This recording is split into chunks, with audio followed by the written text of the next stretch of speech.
Just as Grand Prince Kim Jong-seo was always by the side of King Sejong the Great, his son King Moonjong, and his grandson King Danjong, by King Gojong's side was his chief state counselor. You could say that teacher Han Yuseol, our main character for today, was consistently by his side. So the person who would be the root of this family tree is teacher Han Yuseol.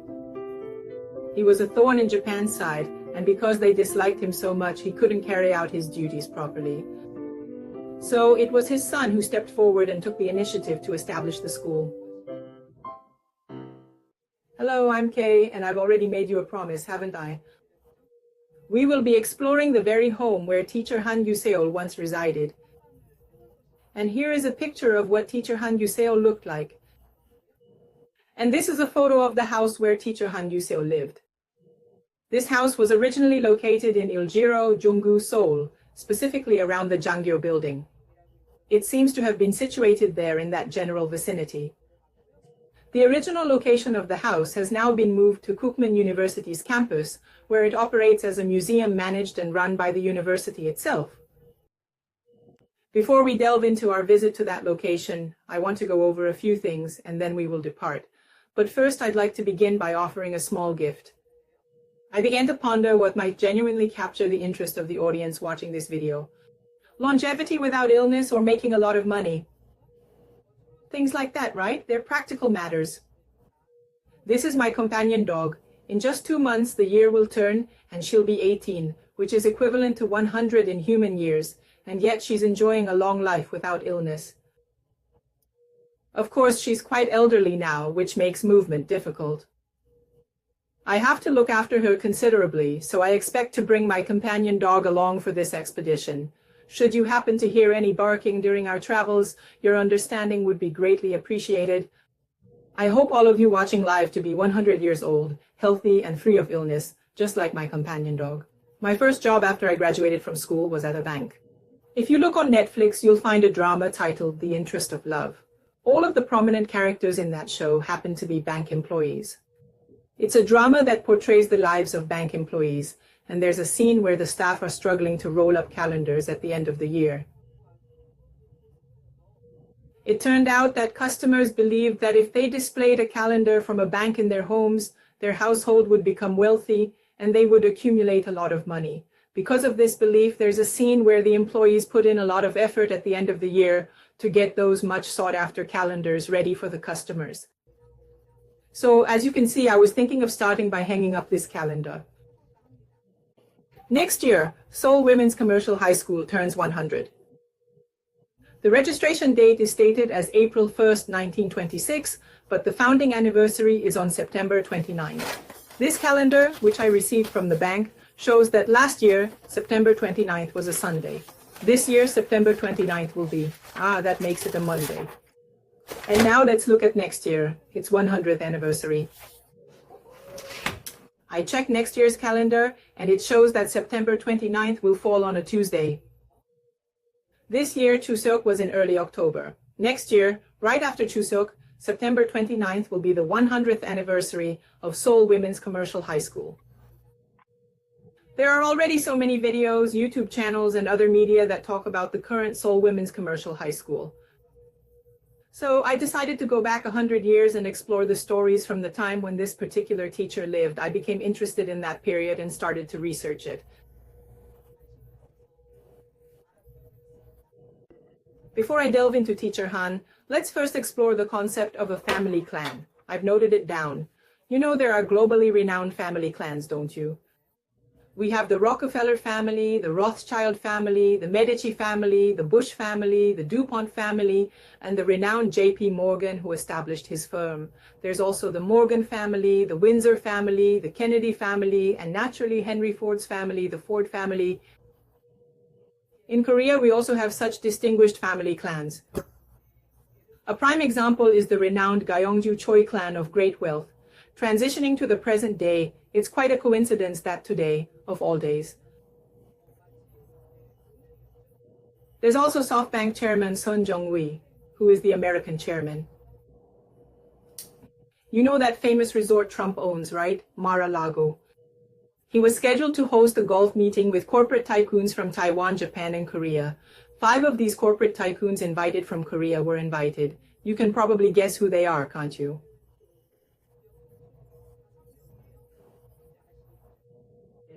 Those would be the major Korean corporate giants: Samsung, Hyundai Motors, SK Group, Hanwha, and LG Group. For instance, if we consider Samsung, there would be its founder, Lee Byung-chul. Then came Lee Kun-hee, followed by Lee Jae-yong. And of course, there's a family tree specifically designed for Lee Jae-yong and the succeeding generations of the Lee family clan to uphold and continue this legacy. And for SK Group, the current chairman is Chae Tae-won, and his father was Choi Jong-geon. So the lineage would be Choi Jong-geon, then Chae Tae-won, in that order. And for Hyundai Motors, as everyone knows, its roots trace back to Chung Ju-young, then Chung Mong-koo, and now Chung Iri-sun, who serves as the current chairman of Hyundai Motor Group.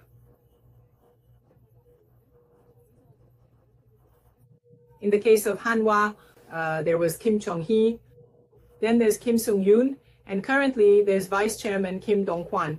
One could say they represent the Hanwha Kim family clan. As for the LG Group, I've actually written it down for you right here. Here in this particular instance, we have Koo In-hoi, Koo Chak-young, Koo Bon-moo, and the current chairman, Koo Kwang-mo. This represents 4 generations of leadership. So we can refer to them as the LG Koo family clan. And as for Kookmin University, where teacher Han Yu-seol's former residence is now situated, its current chairman is Kim Jae-young, who is also the son of the previous chairman.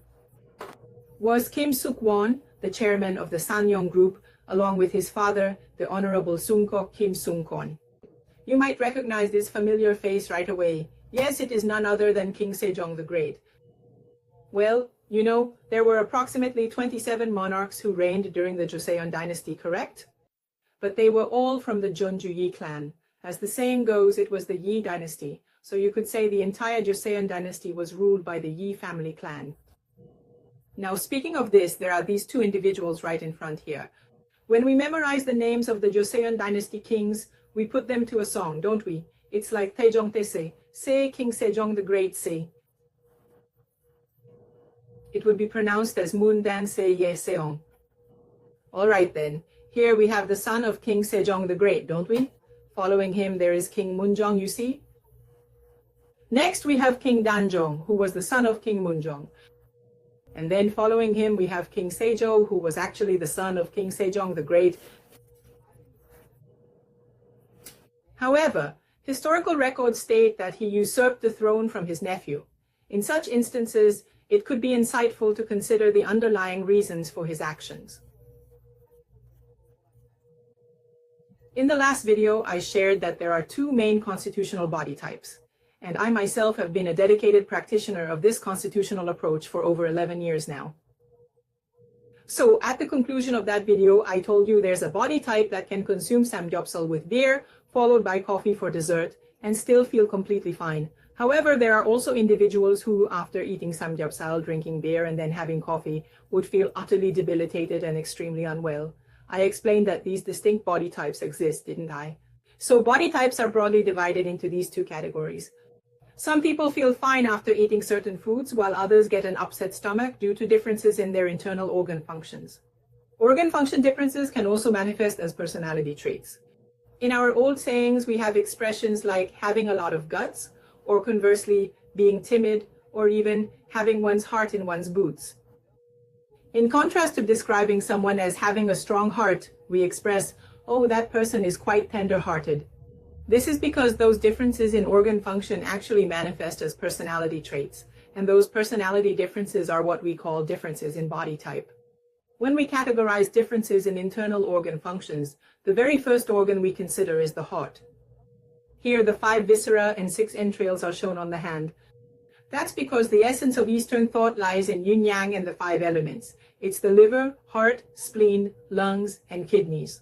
However, you will notice that I have placed gold pieces here on the sections that specifically represent the liver and the heart.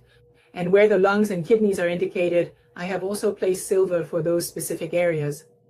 Gold signifies that it elevates, enhances, or bolsters one's energy. Silver, on the other hand, means it diminishes or reduces that energy. The tender-minded body type is precisely this, one that requires the energy of the liver and heart to be elevated and strengthened. Conversely, the tough-minded type has ring colors that are completely opposite to this. The tough-minded body type is characterized by such an overactive liver function that it's often expressed as having a lot of guts, and their heart is so robust that they're described as having a strong heart. Therefore, the energy of both the liver and heart needs to be diminished, similar to how I've used silver here. Conversely, individuals with underactive lung and kidney functions need their energy boosted.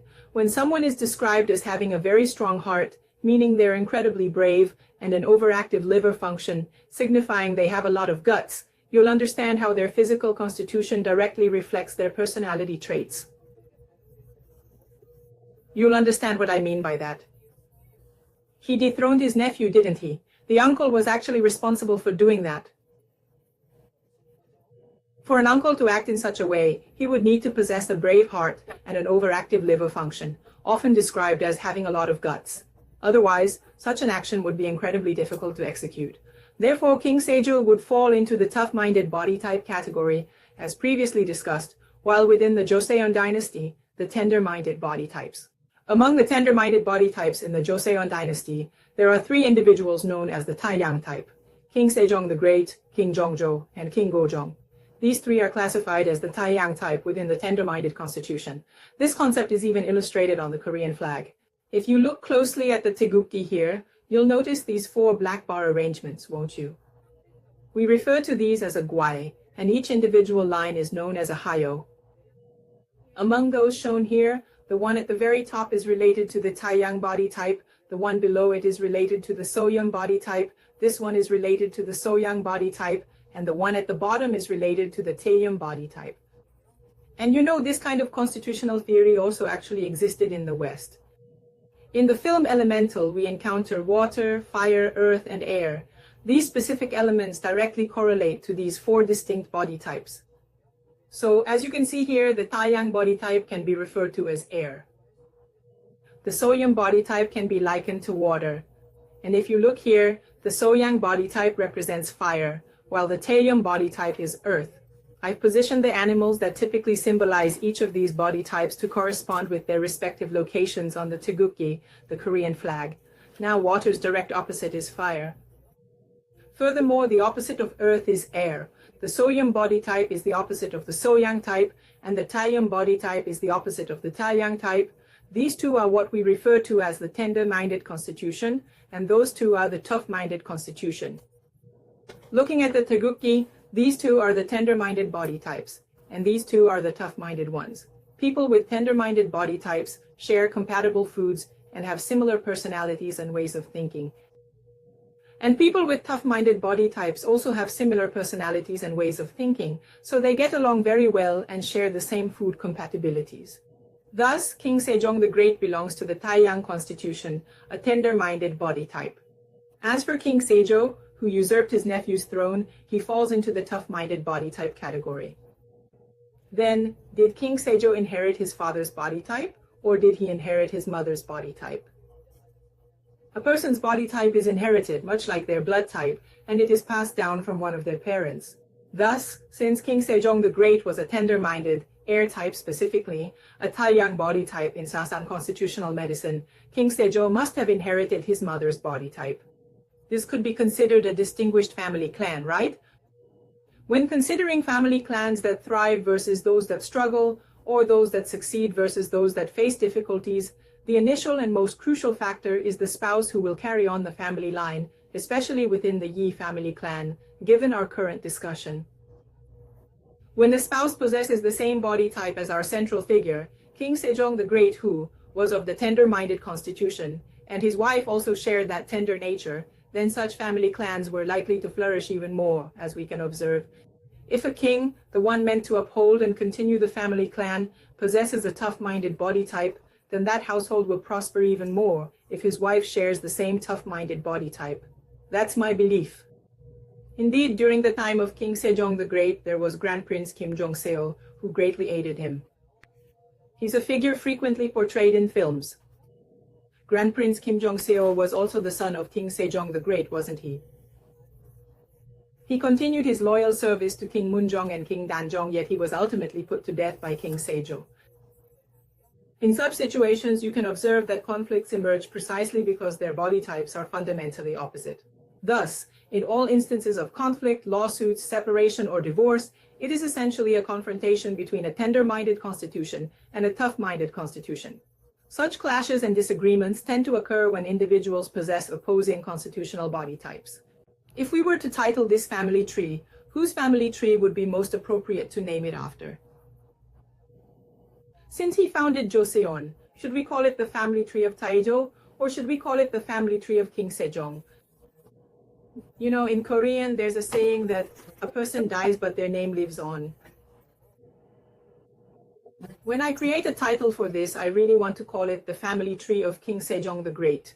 Now, if we were to use that as the title, would it be because King Sejong the Great had a lot of money? Or was it because he had so much power that he became the face of this banknote?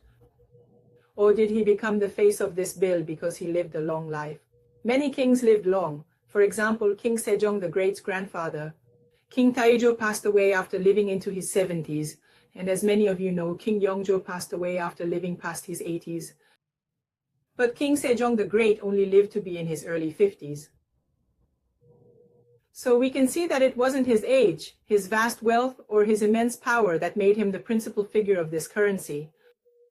I believe this individual became the central figure of this banknote, not solely based on his physical constitution, but rather because of his exceptional character and his extensive contributions to the well-being of society. That's why I'd like to title this family tree King Sejong's Family Tree. The proportion of body types you see differs from country to country. Korea is a nation where the tough-minded body type is very common. The tough-minded body type makes up about 75%, so that's quite a lot. And so, depending on which particular body type is prevalent, the development of food culture also varies. So in our country, what really developed were things like kimchi, gimbap, and samgyeopsal. And in some countries, katsuobushi is very common, while in other nations, cheese or butter is more developed. This is entirely due to the reason that specific body types are more widely distributed in those particular countries. While a great number of Korean people throughout our history belong to the tough-minded body type, the historical figures whom Koreans admire don't always share that same characteristic. The historical figures most admired by Koreans have become models for our banknotes, and you can also see models on our coins as well. As you can see, 5 individuals were chosen as models for these bills and coins. 80% of them, that's 4 people, possess the tender-minded body type. So you might be able to grasp a better understanding of what the characteristics of a tender-minded body type are. Now, Admiral Yi Sun-sin here also has a tender-minded air-type constitution, a Taeyang type, same as King Sejong. And these 2 individuals here are related, as most of you likely already know. Now, I stated that one's body type is inherited from one of their parents. So the individual here is Yulgok Yi-wai, and this is his mother, Shin Saimdang.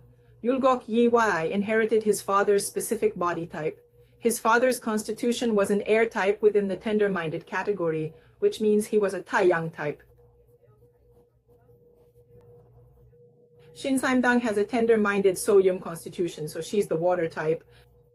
But then, out of the father and mother, why was the mother chosen to be the model for the banknote?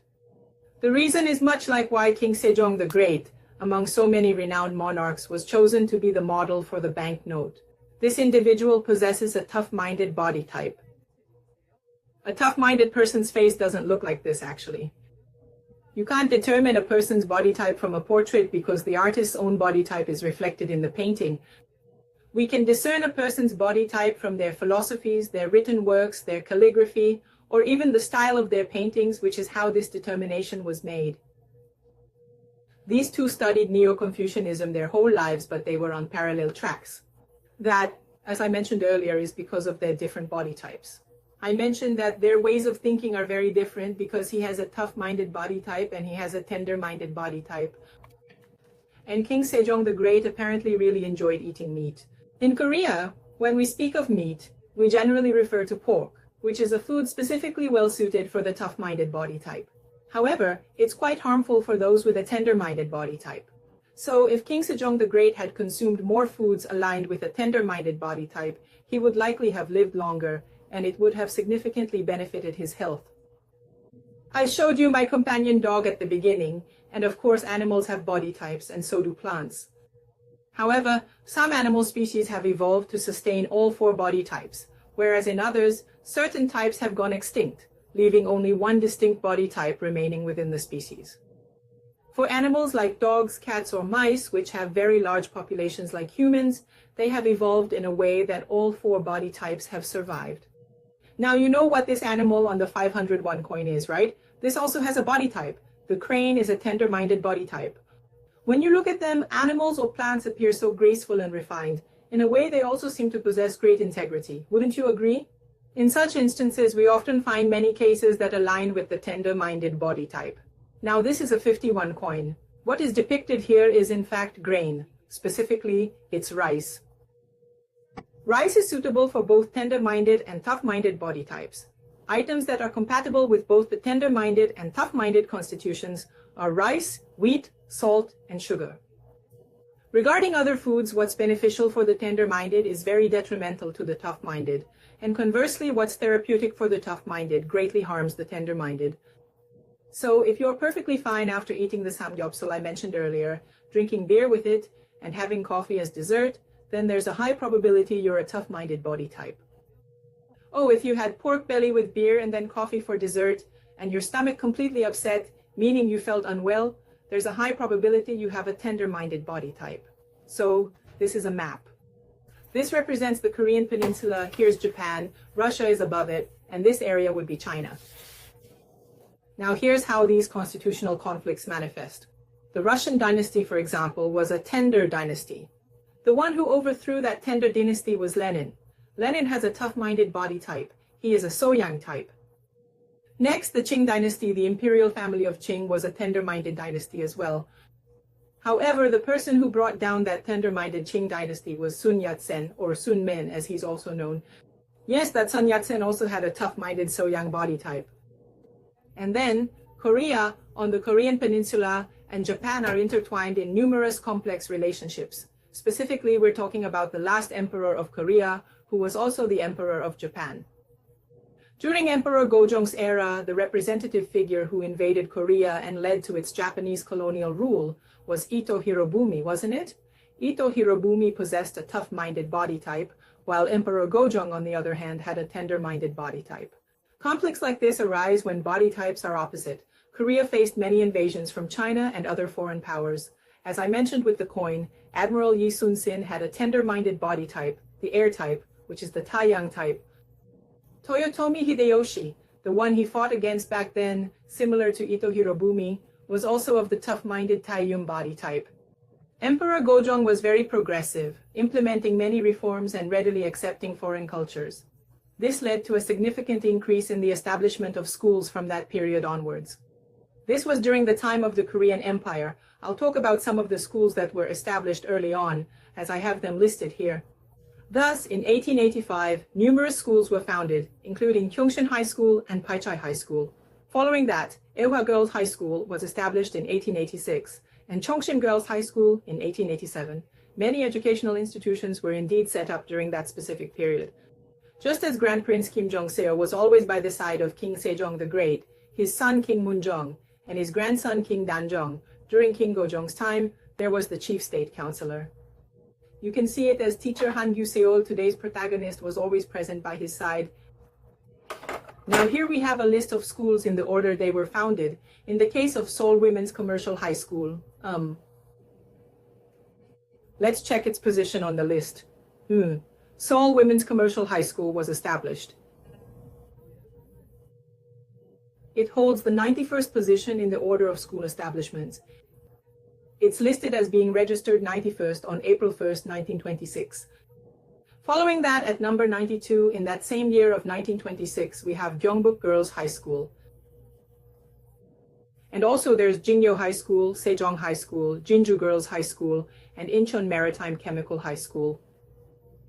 These institutions were founded in 1926. Then, in 1927, Gyeongnam Girls High School, Mokpo Technical High School, and Gimhae Life Science High School were also established. Also, Jinnam Girls High School, among others, was founded as indicated by the records. This year is the year of the Yulsa Treaty, and 1905 was also the year of the Yulsa Treaty. That's why it's referred to as the Yulsa Treaty. And the Japan-Korea annexation of 1910 is known as the Gyeongsul National Humiliation. Then, in 1919, after the passing of King Gojong, amidst rumors of poisoning, that profound sense of injustice fueled significant events like the February 8th Declaration of Independence and provided the catalyst for the March 1st movement. Well then, alongside King Gojong, there were several ministers serving in the State Council who, if we were to compare them to today's political landscape, would be considered cabinet members. It was predominantly these officials who ultimately aligned themselves with Ito Hirobumi's faction. Thus, they are now remembered and often criticized with labels such as the 5 Yulsa traitors and betrayers of the nation.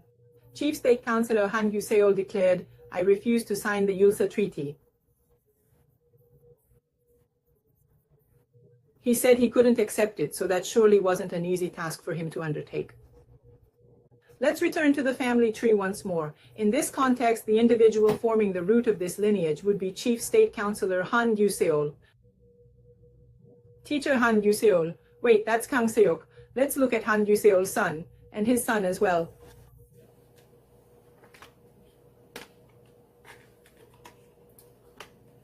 Yes, this is how I can arrange them. So Grand Prince Han Gyu-seol was a major thorn in Japan's side, and because he drew such intense animosity, he was unable to perform his duties effectively. Therefore, his son stepped forward to spearhead the establishment of the school. This is indeed his son, teacher Han Yang-ho, who you could say is the founding principal of Seoul Women's Commercial High School. The spirit of teacher Han Yang-ho. Earlier, teacher Han Gyu-seol was teacher Gangseok, right? Well, the spirit of teacher Han Yang-ho is teacher Woo-seok. If you look closely here, the person on the right side is Director Han Hak-soo. It is indicated like this down here, and over on this side, it specifically states Director Han Taek-soo. The person who succeeded him was teacher Han Hak-soo, and teacher Han Hak-soo's spiritual name is So-seok. All right, now let's take a look at the subsequent generation.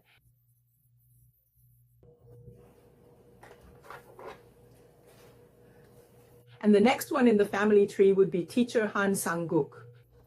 Teacher Han Sang-guk's spirit is teacher Seok-ho, and there are generations before them and even before that. They've now inherited the responsibility and are carrying on the work, and as you can see, they all bear the surname Han, with their ancestral clan rooted in Cheongju. Thus, we have teacher Han Jong-hoon, who is the son of teacher Han Sang-guk, following in their footsteps. And that individual in turn most likely also has children of their own. This would be the first, second, third, fourth, and fifth generations. The fifth generation is now overseeing the school, and their children will naturally be the sixth generation. Indeed, for those interested in visiting teacher Han Gyu-seol's residence, you can arrange a reservation through Kookmin University's website. While it used to be open on weekdays, the schedule has since been altered. Now, it is open just once a week, and admission is entirely free of charge. When I visit there, since other visitors will also be present, I plan to focus on the external appearance of the house. And if the opportunity arises, I also hope to share some of the truly precious words that teacher Han Gyu-seol left for us. So I'm considering the possibility of perhaps performing a reading of those words while I'm present at the house. Well then, I'll see you again when we visit the house of teacher Han Gyu-seol.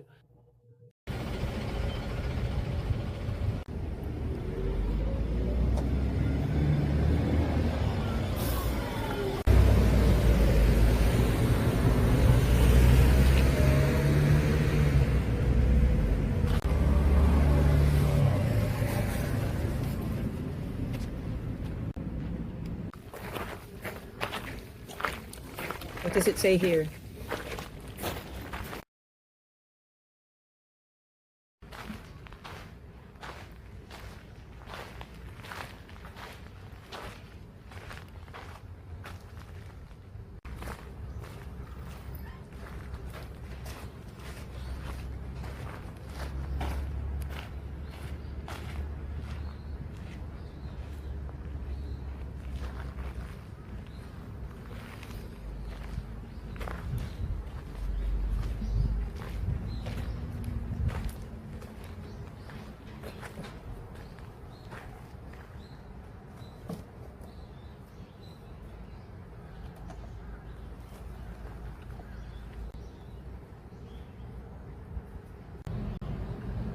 1902.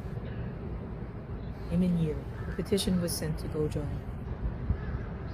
His Imperial Majesty and I are ruler and subject by duty, but in righteousness, our bond is like father and son. The I Ching says that in building a nation or carrying on a family line, one must not employ a petty individual. A petty individual has no vision for the nation and only seeks to enrich themselves. How could such a person care about the country's interests? Your Majesty, those you keep close are all such people. Your Majesty's golden rule is to keep such individuals at a distance and to trust and employ those who are concerned for the nation's well-being. In 1905, the Yulsa year, a petition went to Emperor Gojong. No person is immortal, and no nation lasts forever. If ruler and subject meet martyrdom for the nation, even in ruin, our honor will be clear to the world. But if we fail and fall, we will only leave a foul reputation for generations. Han Guseol, I stand before you now. You've placed us before something more daunting than cannons or swords. So how can your threats or the danger of life and death possibly sway me?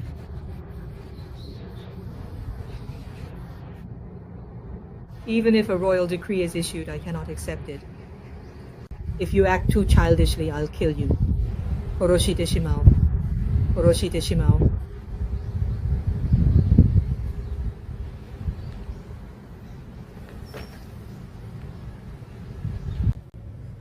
Provide women's education. Provide mothers' education.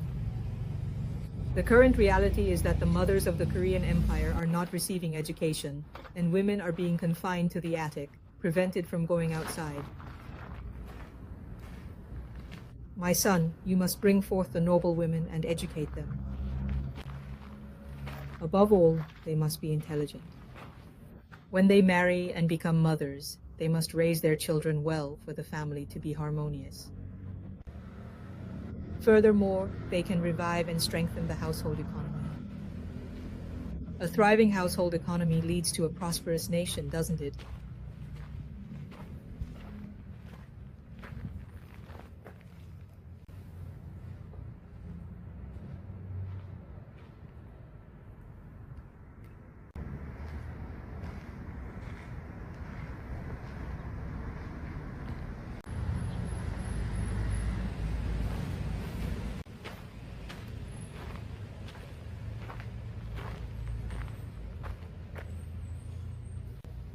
When you educate, teach them to love their country. The most important thing in education is the 3 educations. First is intellectual, second moral, and third physical education. Intellectual, moral, and physical education. Do not forget this and combine them thoroughly to educate the students.